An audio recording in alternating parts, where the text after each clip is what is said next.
What's up, guys? Barry Gaming here, back with some more Idle Heroes news for January 12th, 2021. So, we have next week event preview to go over, but one of the big things that's coming today is going to be updated information on the Chinese Tap test servers for the new Void Ark. There's some really good improvements. They seem to be really listening to feedback.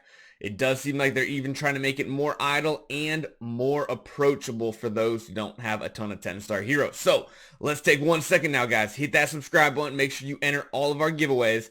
And number 2, go check out the link in the description in case you ever miss any of our Twitch live streams.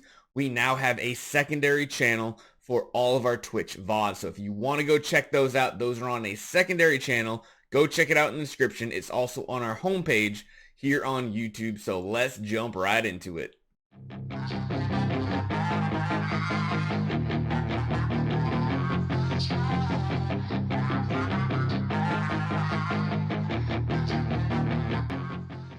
Alright, so let's first jump into the event preview in-game. First up, of course, is Imp's Adventure. So, everybody wants to save up 4,500 gems for this event so that they can buy the 30 dice. You want to try to do that every single month, whether you're free to play, low spender, mid spender, everything. This is one of the best events to try to snag your 5-star hero copies without spending a single dime on the game, except for, of course, your hard-earned gems.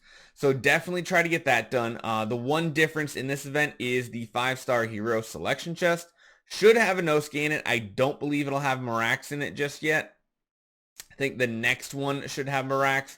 And then, of course, you know, if you get lucky, you might even get a little bit higher than that to the light and dark 6-star chest. We'll have to see. There is the shelter mission. So this is a pretty decent one right here. Ithaca and Delacium are two of the better or close to best first E5 heroes to go to build, so it's really nice to see them put heroes like that in this. It is a little difficult to find those assassins for both Shia and Ithaca, so make sure you take a second and try to save up your 4 stars. Again, you're going to need assassins for Shia, which should be like bone carvers.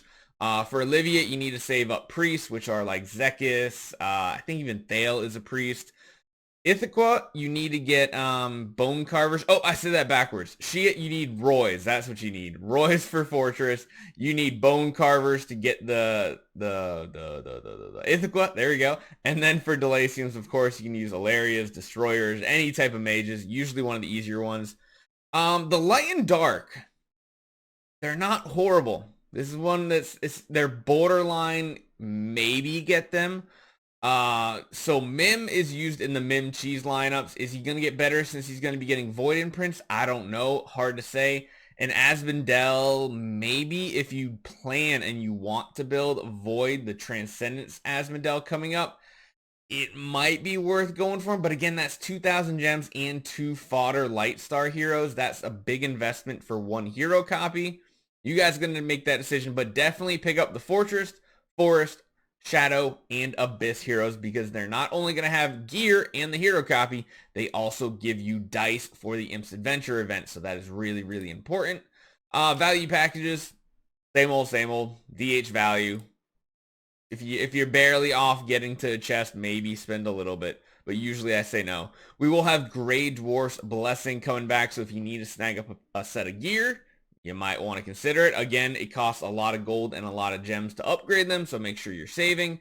And it does look like we're going to have an adventure package. Not sure. The past couple ones have been very inexpensive, so I'm kind of hoping this one here is very inexpensive as well, but we'll have to see. Now on to the really good news here. So we have tons of updates coming on the Tap test server. Almost every single one of them is them listening to us and feedback. So this is really, really good to see.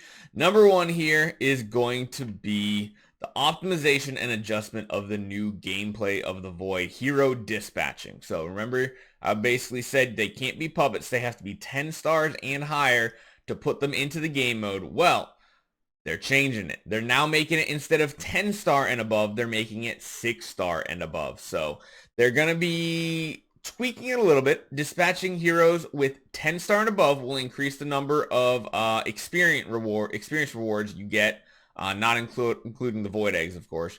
But dispatching heroes below 10 star will reduce the number of resources. So this is really important, really important, because technically before, you saw in our gameplay footage, we only had 3 10 stars and above. We could only move so far in the star field, which would make it take forever to actually finish it. This way, yes, you might get fewer resources, but it makes it a lot easier to obtain resources and to finish the map that you're on. So at the same time, the production output of the power crystals in the collector workshops will be adjusted, which is nice. Dispatching heroes with void imprint levels can also increase the experience and rewards. If the imprint is greater than V1, then the void imprint level shall prevail. So what that pretty much means is not only are you going to get bonus resources for taking a hero into a slot higher than 10 star, as you saw before, 10 star would be a 0% increase, all the way up to E5 would give you a 400% increase in the resources gained, mainly the experience. I think it's just the experience, actually. Now, if you then go below 10 star, I imagine like 9, 8, 7, all the way down to 6 has a negative effect on the resources gained. Good change, though. Makes it a lot easier, especially when you pair it with this. The total number of planets in each star field has been reduced, so that means you're going to be taking a lot less time to get through them, and the number of planets that can be explored has been reduced from 30 down to 15. Players that are in progress will be refreshed to a new star field, so that's just for the people on a tap server. They'll just start a new one. But yeah, that's even better, because that means once you have that first E5, even if all you have are like 6 stars and food and stuff like that, you might have up to 15 of these. Again, they cannot be puppets, but this makes it so much more approachable to people who just got their first E5, that are just jumping into the game, and it is looking pretty good. So the number of daily crystal plunders available is reduced from 5 to 3, and the ratio of experience and crystals obtained from each plunder is increased from 10 to 20%. When you are on defense holding those PvP nodes, it is less of a loss. You only lose up to 10% of the experience. So this is really good. Why? Because it's less things you need to do if you want to do it optimally. It's more idling. The other thing they are changing on top of those PvP battles that refresh every day, the daily number of Void Lords, which are the PvE modes that you've seen, the big monsters that can be challenged, has been adjusted from 3 down to 1 Void Lord available daily every time a new starfield is open. So it sounds like that's going to be like a one-time only hit per starfield. We'll have to see how long it takes to actually clear starfields now.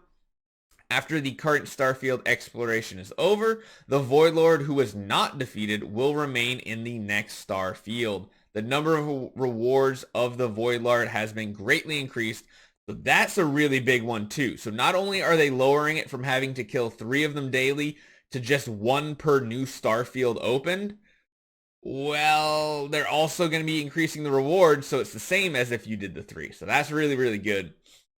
After the update, any existing Void Lords for players will be reset, and you'll get compensation, so that's pretty good. On tap, they'll be getting a couple eggs. They'll be getting a lot of the power crystals. That is pretty nice. New function, added the function to return home early. When the progress bar of the starfield exploration is greater than 90%, you can return home early. If you return early, though, you will not be able to earn points for completing the exploration of the star domain. So I'm guessing that probably means points for the leaderboard. I don't know why you'd want to come back before 100%, but it's an option. We'll have to dive into that to see exactly why that is.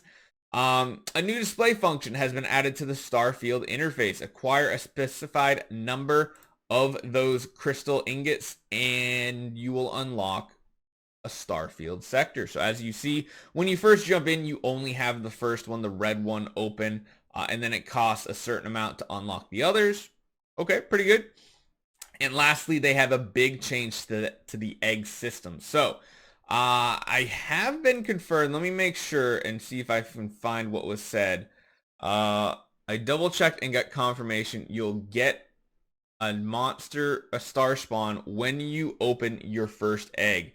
After that, the rate is 7%. So, you remember when I said, ooh, it looks like it might only be a 7% chance to summon one of your monsters out of these eggs.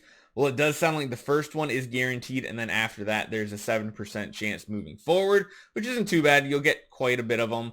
They did put a pity system in here too. So if they use the word Protoss, so I'm going to use that, but Protoss essentially means the egg, or the monster. So if the monster Protoss is not obtained for 14 consecutive awakenings, the Protoss monster will be obtained on the 15th. So not too bad.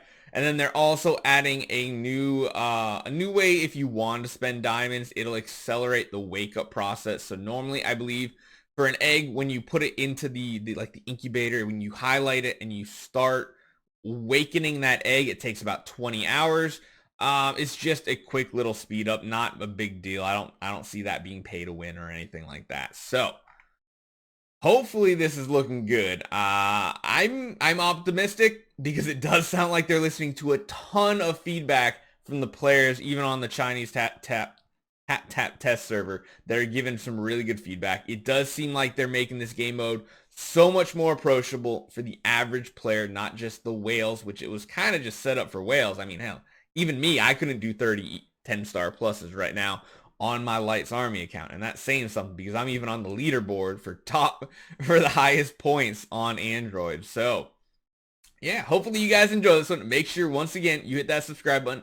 Go visit our secondary live stream channel. I believe it's called Barry Gaming live streams, something like that, somewhere along those lines. Make sure you go hit the subscribe button over there. Make sure you check out any of those videos. Shouldn't have any ads on it either, so that's kind of a positive, right? Hopefully you guys enjoy this one, and I'll see you guys next time.